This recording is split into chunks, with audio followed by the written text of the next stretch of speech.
The moment War Marshal Clethavar gave the order to attack, 17 different species opened fire simultaneously. The space around Nexus Prime erupted in a storm of plasma bolts, missile salvos, and energy beams as 500 ships unleashed everything they had at the human fleet. Admiral Kang Dongjun watched the incoming fire with professional detachment. All ships, maintain defensive posture. Do not return fire unless I give explicit orders. The alien weapons struck human shields, like ocean waves against a cliff. Energy discharges that should have vaporized entire ships simply vanished into the defensive grids of the Korean vessels. Missiles designed to crack open battleships detonated harmlessly against barriers that barely noticed the impact. "Admiral," reported Commander Kim Jae-hwan, his voice filled with disbelief. "Shield strength holding at 98%. The alien weapons aren't even registering on our damage assessment systems." "Sir, incoming communication from the alien flagship," announced Lieutenant Park Hae-young. "War Marshal Clethavar wants to know why we haven't been destroyed yet." "Admiral," Kang almost smiled. The poor alien commander had just discovered the difference between galactic standard military technology and equipment designed to function in the Sol system, where solar flares and cosmic radiation would cripple most civilized worlds. "Tell the War Marshal that we're still waiting for him to start shooting," Kang replied. The response from the alien fleet was predictable: panic. Ships that had expended their primary weapons in the first salvo frantically tried to recharge systems that were never designed for sustained combat against superior technology. "Admiral, the alien fleet is beginning to withdraw," reported his tactical officer. "Multiple ships showing signs of power system overloads." Kang studied the tactical display with growing concern. The aliens were retreating in disorder, their formation collapsing as individual captains made desperate attempts to escape what they clearly saw as a hopeless battle. "Sir, we're receiving multiple surrender transmissions," Lieutenant Park announced. 17 different languages, all basically saying the same thing: "Please don't kill them." The situation was spiraling out of control. What should have been a diplomatic first contact was turning into a rout that would be remembered throughout galactic history. Admiral Kang realized he had seconds to prevent a catastrophe that would poison human-alien relations for generations. "All ships implement non-lethal suppression protocol. Disable their engines and weapons systems, but do not destroy any vessel. I repeat, 0 casualties authorized." The Korean fleet moved with precision that spoke of countless hours of training in Earth's brutal orbital environment. Ships that had learned to navigate the asteroid fields of the inner system and the radiation storms of Jupiter's moons treated the alien fleet like a training exercise. Particle beams tuned to precise frequencies sliced through alien engine sections without touching crew compartments. Electromagnetic pulses calibrated for non-human technology disabled weapon systems while leaving life support intact. In 17 minutes, the entire galactic fleet was dead in space, their crews alive but helpless. The silence that followed was deafening. War Marshal Clethavar sat on his bridge, staring at displays that showed his entire fleet neutralized without a single return casualty. 500 ships representing the combined military might of galactic civilization had been defeated so thoroughly that it bordered on humiliation. "Status report," he said quietly. "All ships report systems disabled, but crews unharmed." His tactical officer replied, "Sir, they could have destroyed us completely. Their weapons never even approached lethal settings." "Why?" Clethavar asked, more to himself than his crew. "Why show mercy to enemies?" The answer came from an unexpected source. Captain Veltar's voice crackled over the fleet communication network as his small diplomatic vessel approached the battlefield. "Because they're not enemies, War Marshal. They're exactly what they said they were, diplomats trying to establish peaceful contact." "Diplomats don't carry that kind of firepower," Clethavar replied weakly. "They do when they come from a world where a gentle breeze would strip the flesh from our bones," Veltar said. "Marshal, these beings live in conditions that would kill us in seconds. What we call overwhelming force, they consider basic survival equipment." Admiral Kang opened a fleet-wide communication channel, broadcasting to both human and alien vessels. "This is Admiral Kang of the Korean Space Defense Force. I want every ship in this system to understand something clearly. We did not come here to conquer or destroy. We came because Captain Veltar's people asked for help. And where we come from, you always answer a call for help. Even when helping might cost you everything? Asked War Marshal Clethvar. Especially then, Kang replied. Marshal, my people have a saying. The measure of a civilization is not how it treats its equals, but how it protects those who cannot protect themselves. On Nexus Prime, the Galactic Council watched the aftermath of the battle in stunned silence. Scientific advisor Renkotha analyzed the tactical recordings with growing amazement. They could have destroyed every ship in our fleet, she announced to the chamber. Their weapons have power output levels I didn't think were possible, but look at the targeting patterns. The holographic display showed the precise locations where human weapons had struck alien vessels. Every shot was calculated to disable without killing, to neutralize threats while preserving lives. They're not warriors, Council Speaker Threndis said in wonder. They're guardians. Ambassador Zilneth pulled up comparative data. Their smallest escort vessel has more firepower than our heaviest battleship. Yet they used that power to save lives, not take them.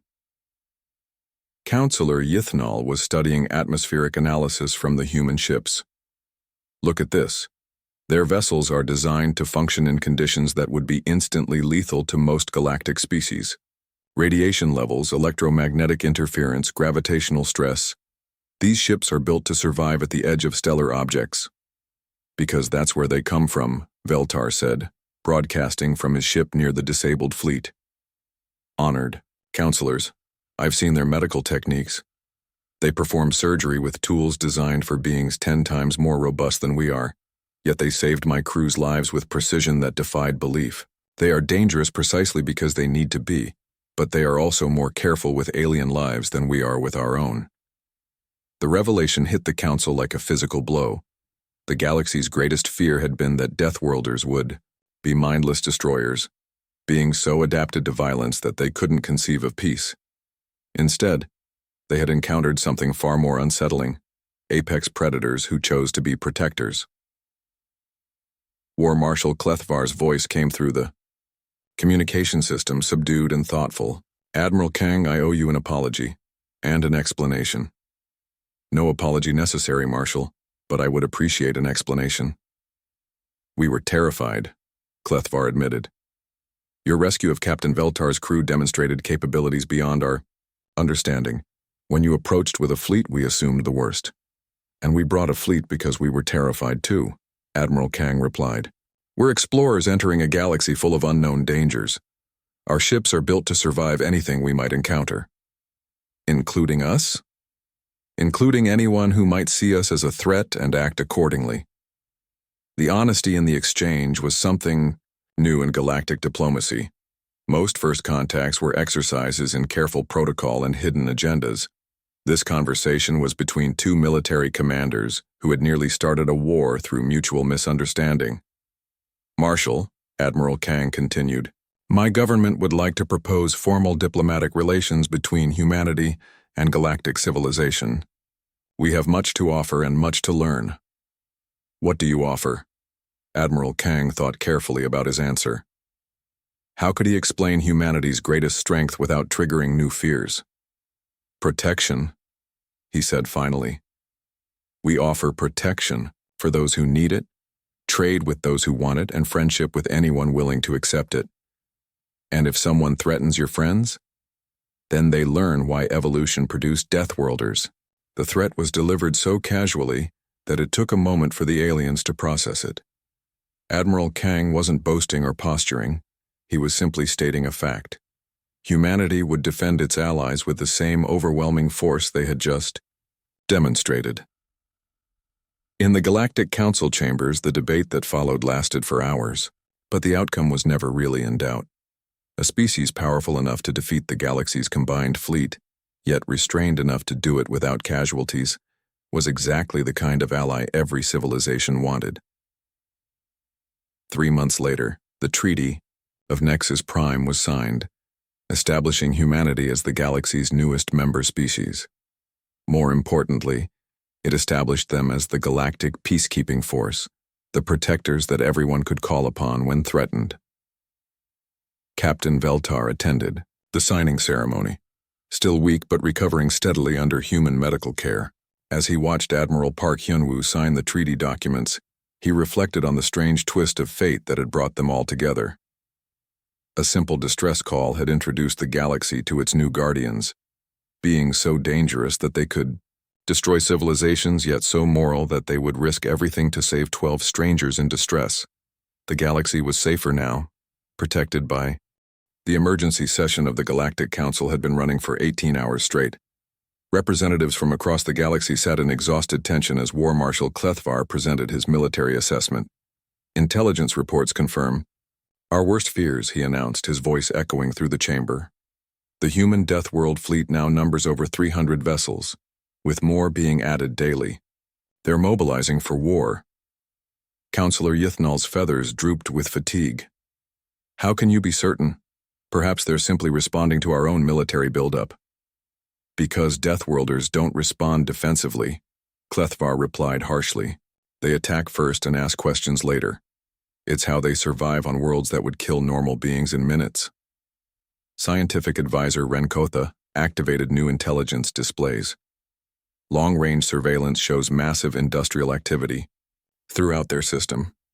Shipyards working around the clock, resource extraction operations expanded, civilian populations being relocated to secure facilities. That sounds like a civilization preparing for siege, observed Ambassador Zilneth. Or invasion, Clethvar countered. We've seen this pattern before. A powerful species appears friendly at first, then systematically destroys everyone who might threaten them. Ambassador Veltar struggled to his feet, still weak from his ordeal. You're making a terrible mistake.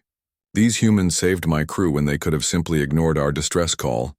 They asked for nothing in return, which makes them even more dangerous, insisted Clethvar. A species that powerful doesn't need to ask for anything. They can simply take it. The debate was interrupted by an urgent transmission from the observation post at grid reference Tango 7. The officer's voice crackled with barely controlled panic. Council Command, this is Observation Post 14. We have multiple hyperspace signatures incoming. Large vessels, unknown configuration. They're heading directly for the Nexus system. Council, Speaker Threndis felt her blood chill. How many vessels? Unknown exact count? At least 50, possibly more. They're using some kind of stealth technology that's interfering with our sensors. War Marshal Clethvar was already moving toward the tactical center. Alert all defense fleets. Bring every available ship to Nexus Prime immediately. Wait, Veltar called out desperately. This could be a diplomatic mission. We should try to communicate first. With Deathworlders? Clethvar snorted. The time for talk is over. They're coming to finish what they started. Across the galaxy, the largest military force in civilized history began converging on Nexus Prime. 500 ships representing 17 different species, all united by fear of the unknown humans approaching from deep space. In the command center of the flagship Inchin's Fury, Grand Admiral Kang Dongjun studied the tactical display with growing concern. Intelligence reports showed massive fleet movements throughout the galaxy, all converging on what appeared to be the galactic capital.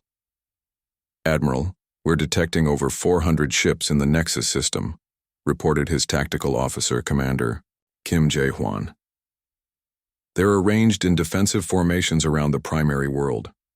400 ships, Kang repeated thoughtfully. That's a significant portion of galactic military assets. They're taking this very seriously. Should we reconsider our approach? Asked Captain Hong Soo-jin, commanding the escort destroyer Daegu's Hammer. This doesn't look like a welcoming committee. Admiral Kang had been asking himself the same question for days.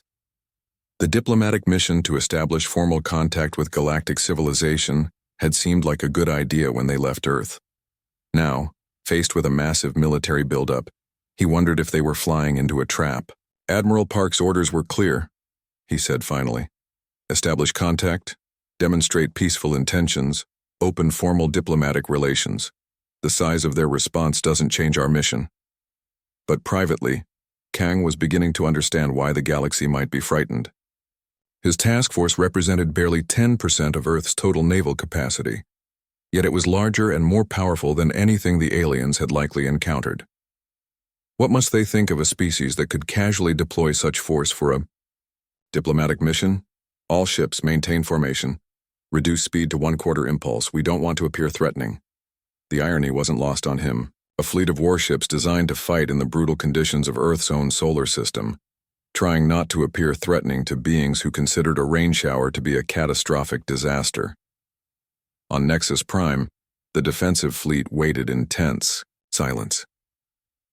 War Marshal Clethvar commanded from the bridge of the Galactic Resolve, the most powerful ship in the Alliance fleet.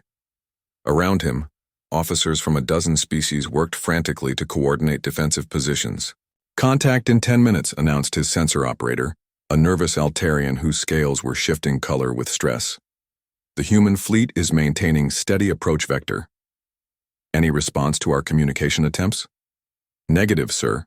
They're maintaining communication silence." Clethvar's jaw tightened. Silent approaches were classic predator behavior. The humans were probably analyzing galactic defenses, looking for weaknesses to exploit. "All ships, weapons to stand by. If they make any aggressive moves, we hit them with everything we have." "Sir," interjected Captain Morthal of the Academic Coalition, "shouldn't we try to open dialogue first?" "You can't reason with apex predators," Clethvar replied coldly. "They only understand strength." The human fleet decelerated as it approached the outer perimeter of the Nexus system. Admiral Kang studied the alien formation with professional interest. The ships were arranged in classic defensive positions, overlapping fields of fire covering all approach vectors. Whoever commanded this force understood tactics. "They're good," he admitted to his staff. "Not as advanced as our technology, but they know how to use what they have." "Admiral, incoming transmission from the alien fleet," reported his communications. "Officer Lieutenant Park Hae-young, put it through." The voice that came through the speakers was harsh and aggressive, speaking in standard galactic with obvious hostility. Dr. Kim So-young's translation program rendered it into Korean. "Unknown vessels, this is War Marshal Clethvar of the Galactic Defense Alliance. You are approaching restricted space. State your intentions immediately or be fired upon." Admiral Kang considered his response carefully. The alien commander sounded scared beneath the bluster, which made him more dangerous than simple hostility would have. "War Marshal Clethvar, this is Grand Admiral Kang Dong-jun of the Korean Space Defense Force. We come in peace, seeking formal diplomatic contact with your civilization." The silence that followed lasted nearly a minute. When Clethvar responded, his voice carried notes of disbelief. "You're claiming this is a diplomatic mission? With a fleet of warships?" "These are our diplomatic vessels," Kang replied honestly. "We didn't realize they would be considered threatening." "Diplomatic vessels, those are ship killers. We can see your weapon configurations from here." Admiral Kang realized the scope of the misunderstanding. To the aliens, human ships must look like instruments of war. They had no way of knowing that these were actually exploration vessels by human standards, designed to survive the harsh realities of deep space. "War Marshal, I assure you we have no hostile intentions. We simply wish to establish formal relations between our species. By bringing enough firepower to sterilize a planet? By bringing enough protection to ensure our diplomatic mission succeeds." The communication channel filled with static as Clethvar conferred with his subordinates. When he returned, his voice was strained. "Admiral Kang, your reputation precedes you. We know what your species did to the pirates at Dying Star 779. 3 ships destroyed an entire raiding fleet without taking a scratch. We disabled those ships to protect alien civilians," Kang corrected. "No one was killed. Because you chose not to kill them. That doesn't make you peaceful. It makes you terrifyingly controlled." Admiral Kang began to see the problem. Every demonstration of human restraint was being interpreted as evidence of their overwhelming power. The galaxy wasn't afraid of human aggression. They were afraid of human mercy, because it implied the capacity for so much worse. "War Marshal, what would convince you of our peaceful intentions? Withdraw your fleet to the edge of the system. Send a single representative for talks. I'm afraid that's not possible. My orders require me to maintain fleet integrity. Then you're planning to attack? No, I'm planning to survive long enough to establish diplomatic relations. The conversation was going nowhere. Both commanders were prisoners of their own perceptions and experiences. To Clethvar, any species powerful enough to casual deploy such force had to be planning conquest. To Admiral Kang, reducing his fleet's defensive posture in unknown space would be suicidal negligence. Admiral, his tactical officer said quietly, I'm detecting weapons charging throughout the alien fleet. They're preparing to attack. Raise shields, but do not charge weapons. I repeat, do not charge weapons. We're not starting a war over a misunderstanding. On the Galactic Resolve, War Marshal Clethvar watched his sensor displays with growing alarm. The human ship's defensive fields were activating, energy signatures climbing toward what should have been impossible levels. Sir, their shield strength is off the charts, reported his tactical officer. The Galactic Council chamber on Nexus Prime had never seen such chaos. Representatives from 200 species filled the vast amphitheater, their voices creating a din of fear and confusion that echoed off the crystal walls.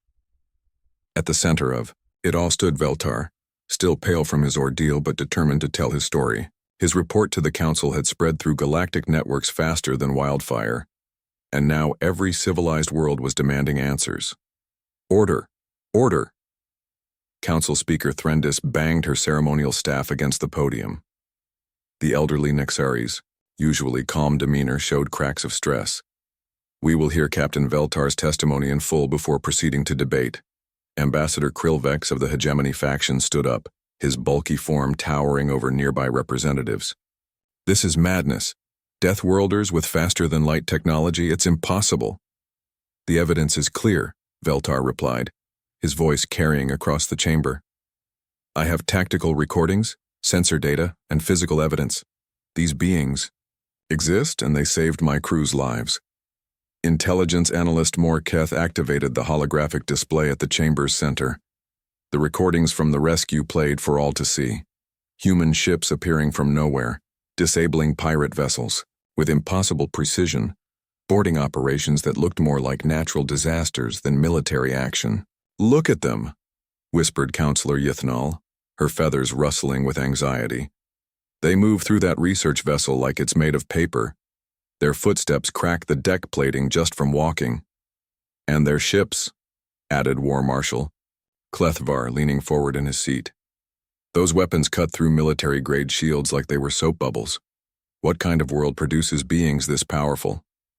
Scientific advisor Renkotha had been studying the data for days. Her analysis was terrifying. According to Captain Veltar's measurements, these humans come from a world with gravity 3 times galactic standard. Their atmosphere is composed of 21% oxygen, a concentration that would kill most of us in minutes. Gasps echoed through the chamber. Oxygen was one of the most corrosive substances in the known universe. Only a few extremophile bacteria could survive in such concentrations. But that's not the worst part, Renkotha continued. Spectral analysis of their ship hulls shows they're made from iron alloys. Iron. They casually work with metals that most species consider toxic waste. Veltar had been dreading this moment, but he knew he had to tell them everything. The human medic who treated my injured crew members explained that their world has storms where liquid water falls from the sky. Liquid water, in huge quantities, for days at a time. The chamber erupted. Water storms were the stuff of nightmares, catastrophic events that could strip flesh from bone and dissolve entire cities. The idea of beings living through such disasters regularly was beyond comprehension. How is this possible? Demanded Ambassador Zilneth of the Academic Coalition. No sentient species can evolve under such conditions. The stress alone would prevent the development of higher brain functions. Yet here they are, Veltar replied. And they didn't come to conquer or demand tribute. They came because someone asked for help. War Marshal Clethvar stood up, his scarred hide bearing witness to a lifetime of military service. That makes them even more dangerous. A species that powerful could have simply ignored the distress call. The fact that they responded suggests either extreme confidence in their abilities or complete ignorance of galactic politics. Or maybe, Veltar said quietly, they're just good people. The War Marshal snorted. Good people don't evolve on Deathworlds. Only predators and parasites survive conditions like that. These humans are apex predators who've learned to mimic civilized behavior. Council Speaker Threndis called for order, again. We must consider our response carefully. Intelligence estimates suggest this rescue operation involved only 3 ships.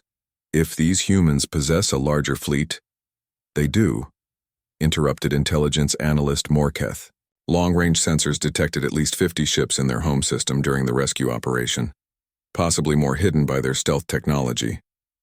The number hit the chamber like a physical blow. 50 ships with the capabilities they'd witnessed could conquer half the galaxy. We need to consider containment options, War Marshal Clethvar said grimly, before they decide we're a threat to be eliminated. Containment. Veltar's voice rose in disbelief. These beings saved my crew. They asked for nothing in return. And you want to attack them? I want to survive, Clethvar replied. Deathworlders don't understand concepts like mercy or restraint. They see everything as either predator or prey. Right now they see us as potential prey that might be useful alive. But that could change at any moment. Counselor Yithanol activated her own display, showing demographic data. Even if we wanted to contain them, the logistics are impossible. Their home system is deep in what we classified as Quarantine Zone 7 Alpha. No civilized species would willingly travel there. Which means they're already contained, added scientific advisor Renkotha. The question is whether they'll stay that way. They won't, War Marshal Clethvar said with certainty. Predators expand their territory. It's their nature. These humans will spread through the galaxy like a plague, consuming everything in their path. Veltar had heard enough. You're wrong. I spent hours with these humans. They were gentle with my crew, careful not to cause harm. Their medic worked for hours trying to save our injured using tools designed for beings 1/10 their size. Does that sound like mindless predators to you? It sounds like farmers caring for livestock, Clethvar replied coldly. The debate continued for hours, but the underlying current was clear. Fear. The galaxy had encountered something beyond their understanding, something so powerful it made their greatest warships look like toys. On Earth, Admiral Park Hyunwoo was dealing with his own crisis. Intelligence intercepts from Galactic Communications networks painted a disturbing picture of the response to humanity's rescue mission. They're mobilizing, reported strategic analyst Major Kwon Ji-hoon. 17 different species have authorized emergency military expansions. The hegemony is recalling all frontier fleets. Even the peaceful academic coalition is discussing defensive measures. Defensive against what? Asked Dr. Kim So-young. We saved lives. Against us, Park replied grimly. From their perspective, we're an unknown military force that appeared from nowhere and easily defeated their technology. They're terrified. Captain Nam Yunji, newly returned from the rescue mission, studied the intelligence reports with growing concern. Admiral, we need to consider the possibility that our actions have been misinterpreted. How so? We used military vessels for the rescue. Our weapons were clearly superior to anything they'd seen. To them, we might look like an invasion force testing their defenses. Major Kwon pulled up fleet disposition charts. It's worse than that. Long-range scans show they're not just mobilizing local forces. This is shaping up to be the largest military buildup in galactic history. All because we answered a distress call, Dr. Kim said bitterly. Admiral Park considered their options. Earth's position was increasingly precarious. They could try to explain their peaceful intentions, but would anyone believe them? Or they could prepare for the military confrontation that seemed inevitable. How many ships could we field if necessary? He asked. Fleet Admiral Song Kyung-min, who had been quietly reviewing readiness reports, looked up with grim eyes. Full mobilization? 800 ships within 6 months. 1,200 if we convert civilian vessels and activate reserves.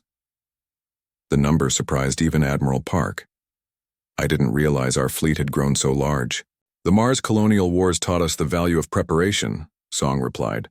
"We've been building ships faster than we've been retiring them. Most are in mothballs, but they can be activated quickly. And our technological advantage, based on the rescue mission data, our weapons and shields are significantly superior to galactic standard. Our stealth technology appears to be completely unknown to them." Admiral Park realized they were facing a terrible irony. Humanity's desire to help had revealed their existence to a galaxy that now saw them as an existential threat. The very capabilities that made them able to rescue alien lives also made them appear as conquering invaders. "Begin quiet mobilization," he ordered. "Full discretion, no external communications. If the galaxy wants to see our military capability, we'll show them what Deathworlders can do when properly motivated." As orders went out to shipyards across the solar system, humanity prepared for a war they never wanted. The rescue of 12 alien scientists had triggered a galactic crisis that could end with the destruction of civilizations. On Nexus Prime, the Galactic Council reached its own conclusion.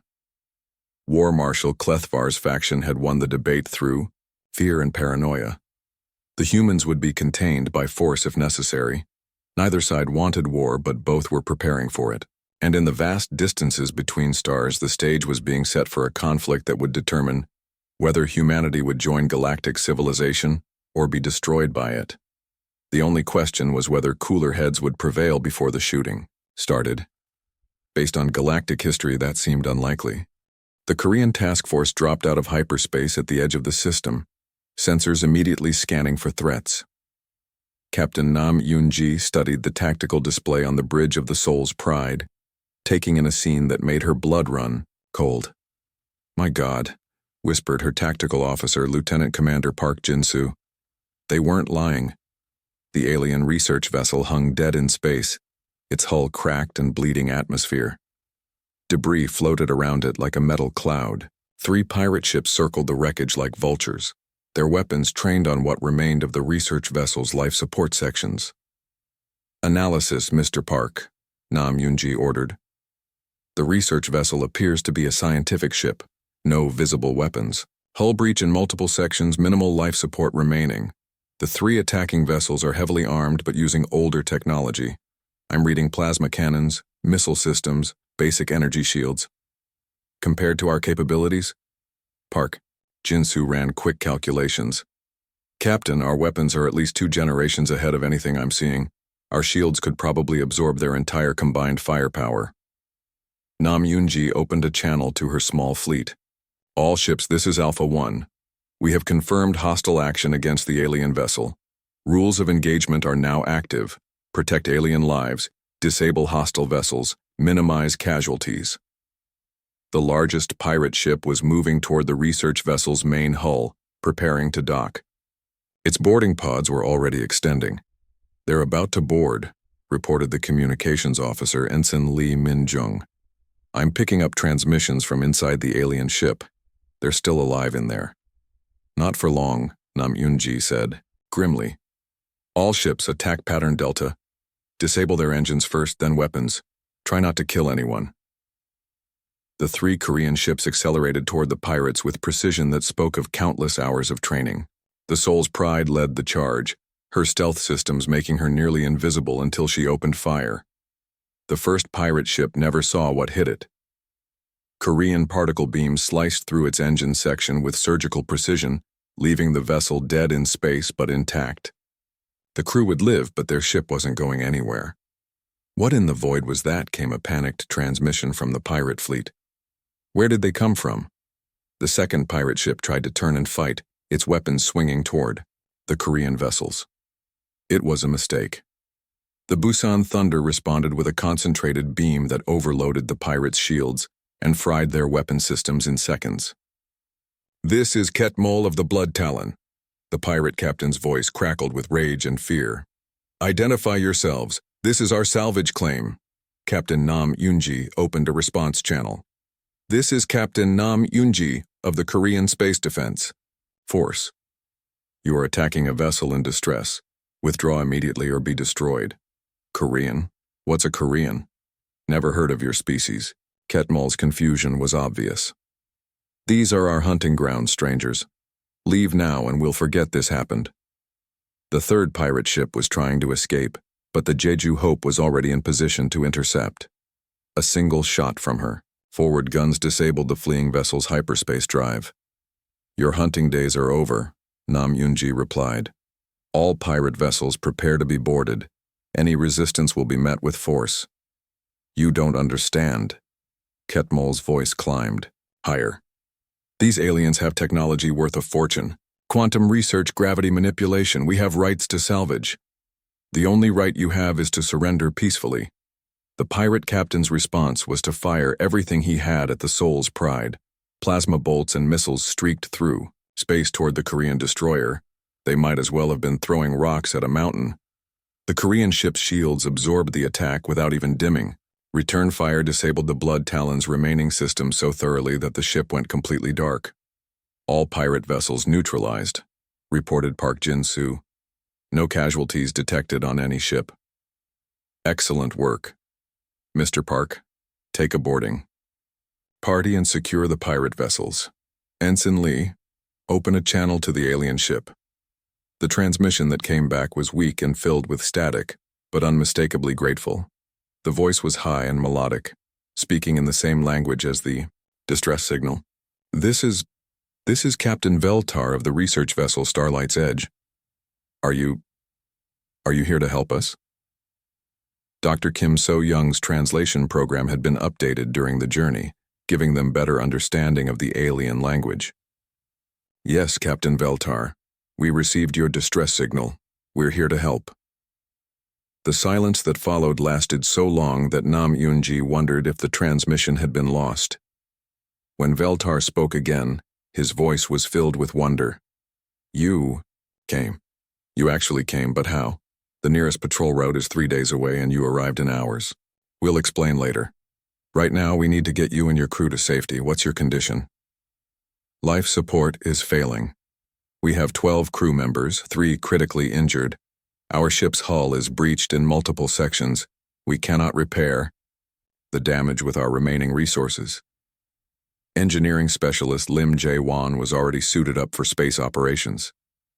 Captain, request permission to board the alien vessel and assess damage. Granted. Take a full engineering team and medical supplies. Dr. Seo Hye-jin, prepare for alien casualties. Dr. Seo had been studying the limited medical data transmitted by the alien ship.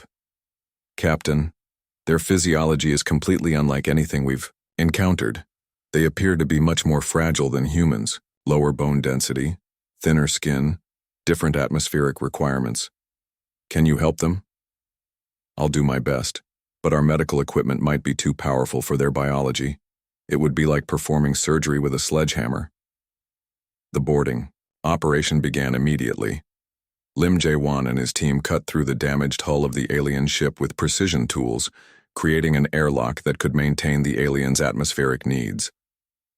What they found inside shocked the human rescue team. Tiru. Aliens were impossibly delicate, like living artwork made of silver and crystal. They moved slowly in the ship's low gravity, their large eyes reflecting fear and hope in equal measure. Their technology was elegant but fragile, designed for beings who lived in a gentle universe. My God, whispered Dr. Seo as she examined the first alien casualty. They're so fragile, their bones are hollow like bird bones, and their skin is so thin I can see their circulatory system. Veltar approached the human rescue team carefully.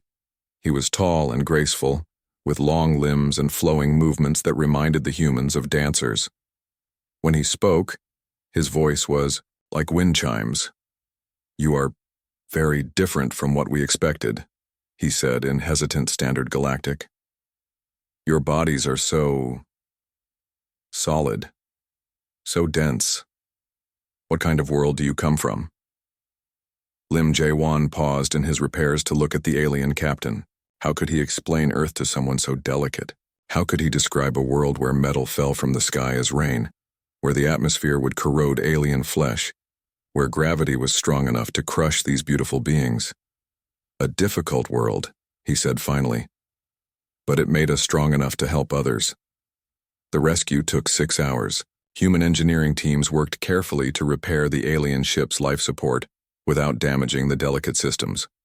Dr. SEO treated the injured aliens with instruments designed for surgery on insects, the only tools gentle enough for their physiology. As the operation continued, Veltar watched the humans work with growing amazement. They moved through his ship like friendly giants, their heavy footsteps requiring careful attention to avoid damaging the delicate deck plating. Their tools were so powerful, they had to be set to minimum settings to avoid destroying everything. They touched.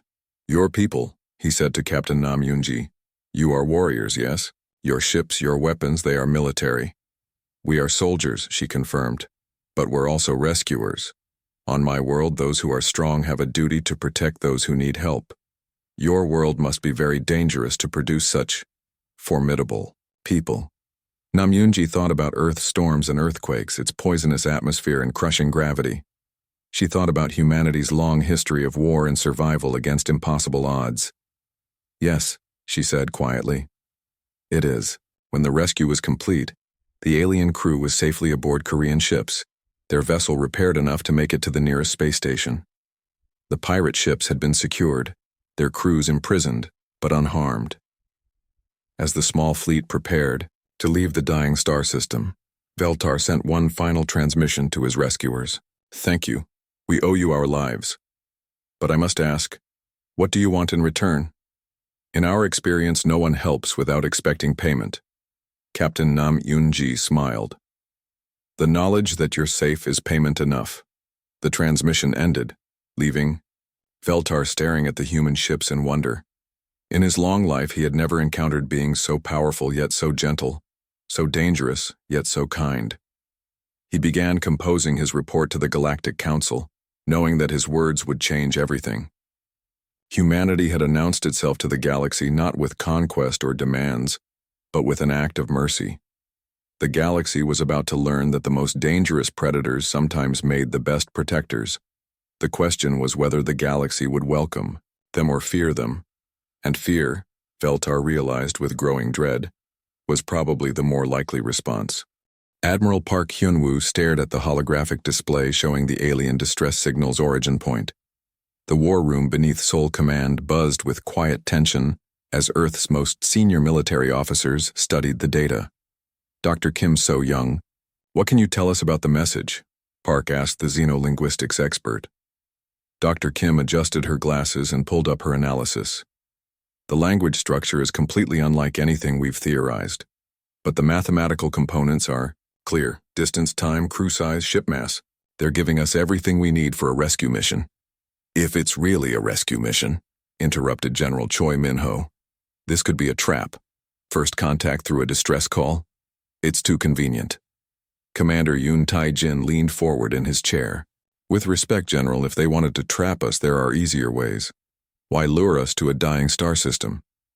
"Because they know we'll come," Choi replied grimly. "The message specifically asks for help from anyone with faster-than-light travel. They're fishing for advanced civilizations." Admiral Park studied the tactical display. The alien ship's position was 47 light-years from Earth, well beyond the range of their longest patrol routes. Getting there would require a significant commitment of resources and personnel. "Dr. Kim, how certain are you about the translation?" he asked. 95% on the key elements. They're definitely in distress. There are also references to hostile ships in the area. Pirates, based on the context. Captain Nam Yunji spoke up from her position near the back of the room. "Admiral, request permission to speak freely." "Granted. We've been preparing for first contact for 50 years. Every simulation, every protocol assumes aliens will come to us. But here we are, faced with the reality that they need our help. If we do nothing, they die. Our first act as members of galactic civilization will be to ignore a cry for help." The room fell silent. Nam Yunji was known for her directness, earned through years of combat in the Mars colonial wars. When she spoke, people listened. General Choi shook his head. "Captain, you're thinking with your heart, not your head. We have no idea what's really happening out there. For all we know, these pirates are actually galactic police, and we'd be helping criminals escape. The signal analysis doesn't support." That theory, Dr. Kim interjected. The stress patterns in the voice transmission indicate genuine fear. These people are terrified. Commander Yoon pulled up fleet readiness reports. We have 3 ships that could make the journey: the Seoul's Pride, Busan Thunder, and Jeju Hope, all equipped with our latest stealth technology. Stealth won't matter. If this is a trap, Choi argued. Admiral Park raised his hand for silence. The debate was going in circles and time was running out. According to Dr. Kim's analysis, the alien ship had maybe hours before their situation became irreversible. Captain: Nam, if I were to authorize a rescue mission, how would you approach it? Nam Yoonji stood and walked to the tactical display. 3 ships, as Commander Yoon suggested. Jump in at maximum range, assess the situation. If it's a trap, we withdraw. If it's genuine, we proceed with rescue operations. Rules of engagement? Defensive. Only unless alien lives are in immediate danger. Priority goes to preserving life, both alien and human. And if we encounter technology beyond our capabilities? Nam Yoonji paused. Then we learn, adapt, and do our best. We've faced worse odds. General Choi slammed his hand on the table. This is madness. We're talking about revealing humanity's existence to unknown alien species. Once that knowledge spreads, we can never take it back. The general is right, Admiral Park said quietly. This decision will change everything. But Captain Nam is also right. How can we call ourselves civilized if we ignore a desperate cry? For help? Dr. Kim pulled up another screen showing signal strength and timing. Admiral, based on the broadcast pattern, they've been sending this message for hours. If there were nearby ships to respond, they would have done so already. We might be their only hope. Or their only target, Choi muttered. Admiral Park looked around the room at the faces of his officers. These men and women had dedicated their lives to protecting Earth and human interests. Now he was asking them to risk everything for aliens they'd never met. Dr. Kim, what's your best estimate of their technology level? Comparable to ours, maybe slightly less advanced. Their ship appears to be a research vessel, not military. The distress beacon technology is sophisticated but not beyond our understanding. And the pirates? Unknown. The aliens reference them but don't describe their capabilities in detail. Commander Yoon brought up ship specifications. The Seoul's Pride is our most advanced destroyer. If we encounter superior technology, her stealth systems should allow withdrawal. The Busan Thunder and Jeju Hope can provide support and cover. Admiral Park made his decision. Captain Nam, you have authorization for a 3-ship rescue mission. Rules of engagement. Protect alien lives, defend yourselves if attacked, withdraw if outmatched. Your primary objective is intelligence gathering. The rescue is secondary. Understood, sir. General Choi, I want full communication blackout once they leave Sol system. If this goes wrong, I don't want transmissions leading back to Earth. Choi nodded grimly. And if they don't come back? Then we hope they at least learned something useful before they died. Captain Nam Yoonji saluted. We'll bring them home, sir. Both our people and theirs. The meeting dispersed quickly. Nam Yoonji had 3 hours to prepare her ships and brief her crews. 3 hours to organize humanity's first interstellar rescue mission.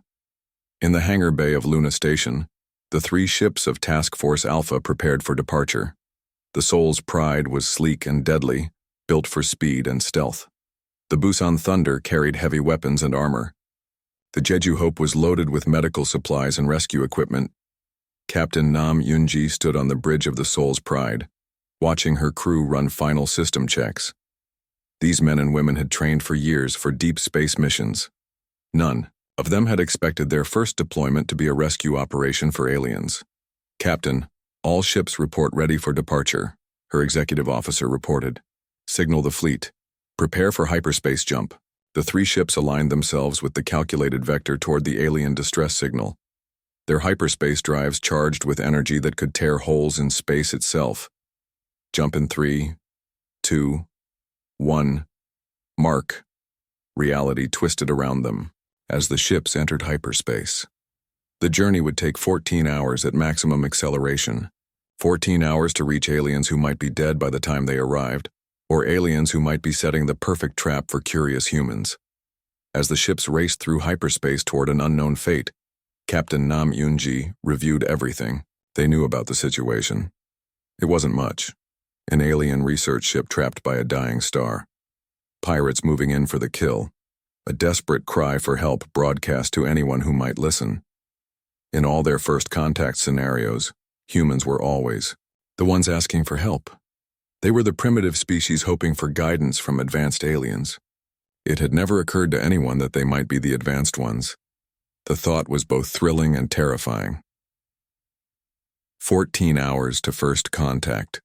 14 hours to discover if humanity was ready to take its place among the stars, or if the galaxy held dangers beyond their imagination. Behind them, Earth spun quietly in space, unaware that its children were racing toward a meeting that would change the course of history. The signal that started it all continued broadcasting into the void, a desperate voice calling for heroes, and heroes were coming whether the galaxy was ready for them or not. Veltar's long fingers trembled as he watched the warning lights flash red across his ship's control panel. The research vessel Starlight's Edge was dying around him, and there was nothing he could do to stop it. "Captain, the gravity well is pulling us deeper," his navigator Zephyra called out from her station. Her voice stayed calm, but Veltar could see the fear in her large, dark eyes. "Our engines cannot break free." The dying star ahead of them pulsed with angry orange light. What should have been a routine scientific mission to study stellar collapse had become a death trap. Their ship's delicate systems were failing one by one as the star's radiation cooked their electronics. "How long do we have?" Veltar asked his engineer, Micton. The small alien ran calculations on his damaged console. 6 hours before the gravity well becomes inescapable. Maybe 8 if we shut down all non-essential systems. Veltar nodded. Grimly. His crew of 12 had volunteered for this mission knowing the risks. They were scientists, not warriors. Their ship carried no weapons, only research equipment and hope for new discoveries. That hope was dying along with their ship. "Captain!" Zephyra's voice cracked with terror. "3 ships just dropped out of hyperspace behind us. They're pirate vessels." Veltar's heart sank. Pirates were bad enough when you had a working ship and weapons. Trapped and helpless, his crew would be lucky if the pirates killed them quickly. More likely they would be sold as slaves to the mining colonies. The lead pirate ship was massive and ugly, covered in armor plating and bristling with weapons. It moved toward them like a predator stalking wounded prey. "This is Ketmol of the Yair, Blood Talon." A harsh voice crackled over their communications. "Your ship and cargo now belong to me. Prepare to be boarded." Veltar had heard of Ketmol. The pirate captain was known for his cruelty, even among his own kind. Stories, said he, kept his victims alive for weeks just to hear them scream. "What do we do, Captain?" asked Dr. Yilnara, the team's xenobiologist. She was barely out of university, her scales still bright with youth. Veltar looked around at his crew. They trusted him to find a way out of this nightmare. But there was no way out. Their ship was trapped by a dying star and pirates were closing in for the kill. "Send a distress signal," he said quietly. "Captain, there are no friendly ships in this sector," Zephyra replied. "The nearest patrol route is 3 days away. Send it anyway, broadcast on all frequencies, emergency distress protocol." Zephyra's fingers danced over her controls. "Broadcasting now, sir. Full spectrum emergency signal." The message was simple. Ship identification, crew size, current position, and a desperate plea for help from anyone who might receive it. The UWI idea signal would travel through space at light speed, reaching further and further from their doomed position. "Fat lot of good that will do," Micton muttered. "Even if someone picks it up, we'll be dead long before help arrives." The pirate ships moved closer. Veltar could see them preparing boarding pods. Soon, Ketmol's raiders would cut through. Their hull and the real nightmare would begin. "Captain, I'm detecting weapon locks," Zephyra reported. "They're targeting our engine section." Of course they were. Pirates didn't want to damage valuable cargo. They would disable the ship completely, then take their time with the crew. Veltar closed his eyes and said a prayer to the ancient star spirits his people once worshipped. He didn't really believe in them, but facing death made even a scientist hope for miracles. Hours passed like years. The pirate ships held their position, waiting for the perfect moment to strike. They knew their prey couldn't escape, so they were taking their time, probably discussing how to split the loot. "The distress signal has been broadcasting for 4 hours, Zephyra said. No response. "Keep broadcasting," Veltar ordered. His crew looked at him with growing despair. The ship groaned around them as the star's gravity pulled them deeper. Soon, they would pass the point of no return, even if their engines were working perfectly. The signal continued its lonely journey through space, spreading outward in all directions. It passed empty systems and dead worlds. It traveled through nebulas and asteroid fields where no living being would ever hear it. And then, in a system marked on galactic charts as Quarantine Zone 7 Alpha, something did hear it. Captain Lee. Deho was finishing his night shift at Luna Station when the alert chimed on his console. As communications officer for the Korean Space Defense Force, he monitored all radio traffic in Earth's local space. Most nights were quiet, just routine chatter between mining ships and supply runs. This was different. The signal was clearly artificial, but unlike anything in his databases. The frequency patterns were alien, completely unknown to human technology. Lee's translation software struggled to make sense of the transmission, throwing up error messages and partial interpretations. But some things needed no translation. The desperate tone in the sender's voice, the repetitive pattern of an emergency broadcast, the coordinates that showed a position dozens of light years from Earth. Lee's hands moved over his controls, recording everything. First contact protocols were clear. Any sign of alien intelligence was to be reported immediately to the highest levels of command. Earth had been preparing for this moment for decades. But there was something about the transmission that made Lee hesitate. It wasn't a message of conquest or exploration, it was a cry for help. He ran the signal through every translation program the Defense Force had developed. Slowly, pieces of meaning emerged. Ship in distress, crew in danger. Please, help. Someone out there was dying, and they were calling to anyone who might listen. Lee looked around the quiet command center. His shift supervisor was in another room dealing with routine reports. The night duty officer was half asleep at his station. It would be hours before the morning staff arrived to make decisions. By then, whoever sent this message might be dead. Lee made a choice that would change the course of galactic history. He opened a priority channel to Admiral Park Hyun-woo, commanding officer of Earth's Space Defense Forces. "Admiral, this is Luna Station Control. We have an emergency contact situation. Unknown alien vessel in distress, requesting immediate assistance." The Admiral's voice came back immediately, sharp and alert despite the early hour. "Are you certain it's alien?" "Yes, sir. Translation confirms distress call with coordinates. They're asking for help from anyone with faster-than-light capability." There was a long pause. "Patch the signal through to my command console. Alert all department heads for emergency meeting in 1 hour." "Yes, sir." As Lee transmitted the alien, distress call to Earth Command, he wondered what he had just set in motion. Humanity had spent centuries dreaming of meeting other intelligent life. They had built protocols and procedures for first contact, but all their plans assumed aliens would come to Earth. None of them imagined humans would have to venture into the unknown to save alien lives. Far away in space, Veltar's ship continued, its doomed orbit around the dying star. The pirate vessels moved closer, preparing for their attack, and somewhere between them, a desperate message continued its journey through the void, carrying hope to the most dangerous species in the galaxy. Species that didn't even know it was dangerous yet.